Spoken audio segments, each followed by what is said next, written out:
else passed away. Lani Guinier. Oh Another yeah. French last name, come to think of it. But yeah, so I'll bet you knew her. I did know Lani. She was a professor at Harvard Law School. In fact, she was the first Black woman professor at Harvard Law School, if I am not mistaken. She must have been. Derek Bell, the great Derek Bell, father of critical race theory by some reading, resigned from Harvard Law School in protest of their failure to appoint to a tenured position a woman of color. He was advocating for that. The school did not respond quickly enough to his liking, and he left. And if I'm not mistaken, Lani's appointment came shortly thereafter, and she was the first. And I did know her more than casually. I mean, I'm not going to say we were bosom buddies, but we sat for a coffee at a Starbucks on more than one occasion to chew the fat. Of course, we were in different locations on the political spectrum. She was a lefty, and I was not. I was in my neocon phase in those years. This is the late '80s, early '90s. But she was famous for having been Bill Clinton's nominee to be Assistant Attorney General for Civil Rights. Right. This was early '90s, obviously Bill Clinton, 93, 94. And he ultimately and infamously withdrew her nomination when it came in for a lot of criticism in the Senate, the confirmation hearings.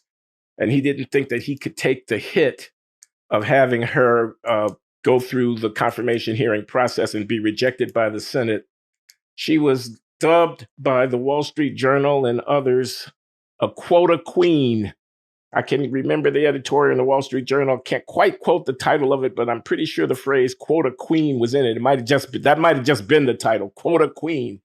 You can look it up. Because in her academic writing about voting rights, she had speculated about various ways of rearranging the casting of ballots so as to ensure more effective representation for minority populations. So an example would be a city has a city council and they're electing members, and they're electing them by single member districts, or they're electing them by at-large elections. So say they're electing them by at-large elections, then a minority population in the city might have a candidate that they like who never can secure a majority of votes at a citywide vote. And so the city council ends up not having anybody representing that part of the electorate. Whereas if you have single member districts and the districts are drawn corresponding where the neighborhoods are, then the minority neighborhoods might be the majority in one of those districts and be able to effectively elect a minority representative who would speak for them in the city council. And she kind of parsed that issue in ways, making suggestions. I can't cite chapter and verse from her research off the top of my head, but the basic thrust of it was, let's try to arrange the electoral rules in a way to achieve outcomes that are more representative of the minority voices in the population. That's what got her dubbed a quota queen. So she was withdrawn by Bill Clinton, and I say infamously because progressives, I think, have never forgiven him for not standing by this Black woman who was being viciously and unfairly attacked. I do think the caricatures. This is not to say I agreed with everything she had to say about voting rights. I did not at the time, but that's not the point. The point is she was a perfectly legitimate. She's not a radical, wild-eyed person. She was a left of center advocate of minority voting rights that a Democratic president wanted to be an assistant attorney general for civil rights, and that he didn't have the backbone to stick with her and push that through, or didn't have the votes. And I don't know, maybe the political calculation he made was somehow a correct calculation. You know, Bill Clinton, the triangulator, you know, he was doing his sums and assessing the landscape and whatnot. He did get himself elected in 1992 when Democrats were, you know, had their backs against the wall. His sister soldier moment was reenacted with the Lani Guinier nomination.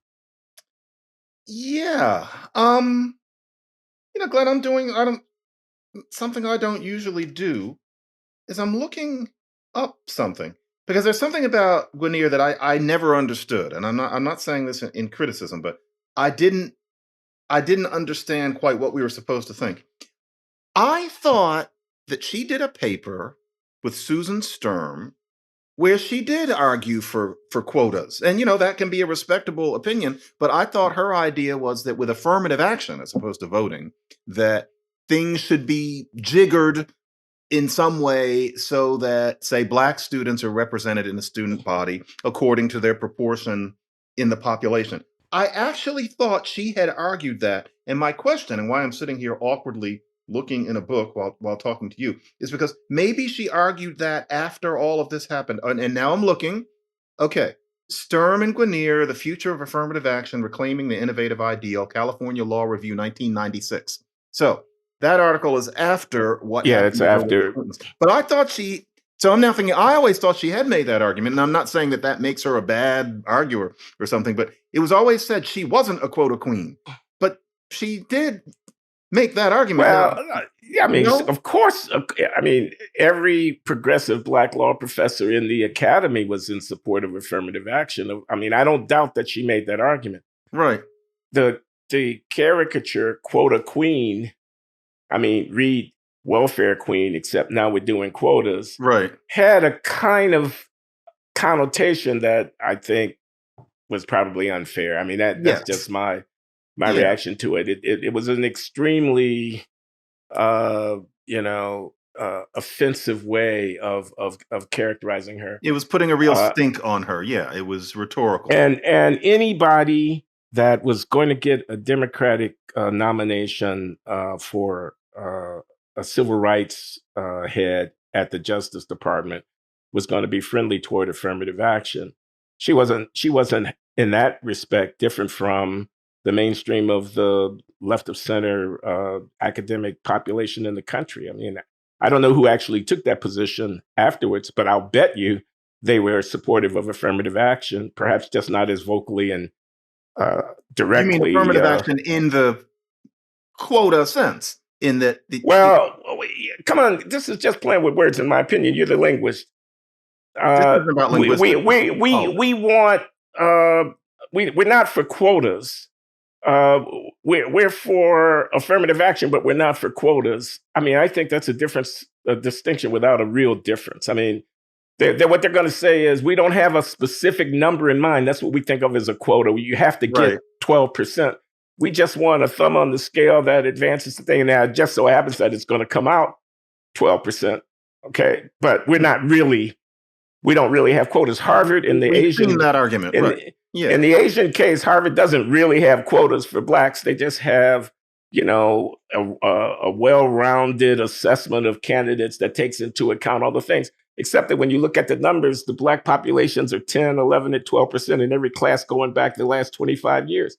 Somehow, well-roundedness seems to produce the same number, but so quotas, whatever. I mean, she was advocate of the voting rights, aggressive drawing of congressional districts to make sure this is a part of that general program that she had of trying to make sure that minority voices got heard in Democratic councils of, political deliberation and whatnot.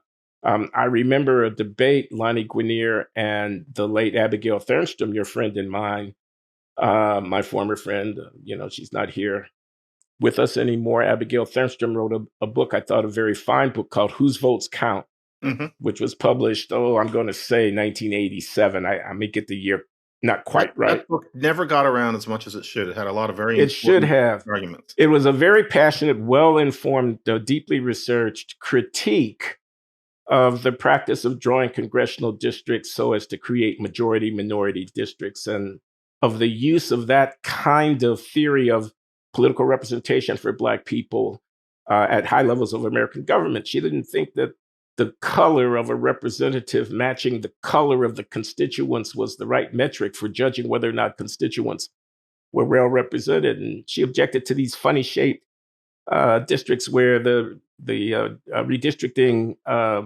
legislature bends over backwards to create majorities of Black voters so that Black people can have a voice. She was against that. Lani Guinier was for it. and they had, spirited, civil, but very strongly argued differences of opinion. I can remember a conference at Must have Harvard been interesting.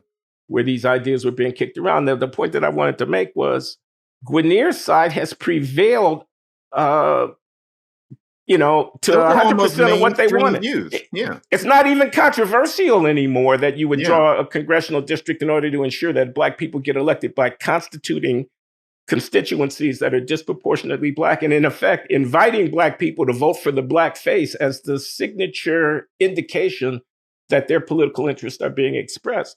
And in this time when people are, talking about asking for IDs at the voting booth, laws in Congress that are said to be essential to securing the rights of minority people to vote, I think it can be forgotten that this dispute ever took place, let alone that the progressive side of the dispute have prevailed Yeah. almost completely. Yeah, it's easier to believe that change doesn't happen than to acknowledge that it happens slowly. That is something that Leon Wieseltier tossed off somewhere, and I've always carried it with me. It's important. It's easy to think that nothing's happening, but harder to see that change does happen, but it just tends to be slow. And yeah, Lani Guinier is a perfect example of the public intellectual whose ideas actually have an effect.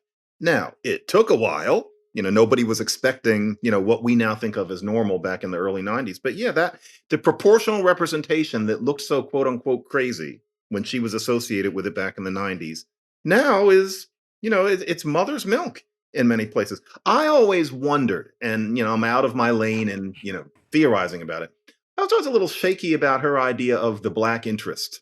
It always sounded like she was talking about a kind of a monolithic Black interest that I'm not sure quite holds, especially if you look at native-born Black people and Caribbean immigrants these days, et cetera. I mean, especially now, but even then I thought she seems to think that there's this Black vote and that everybody thinks the same. And I was thinking, well, maybe that's true 93%, and I'm just splitting hairs. I was never sure. But yeah, her way of looking at things isn't seen as radical now, and that's an accomplishment, I think.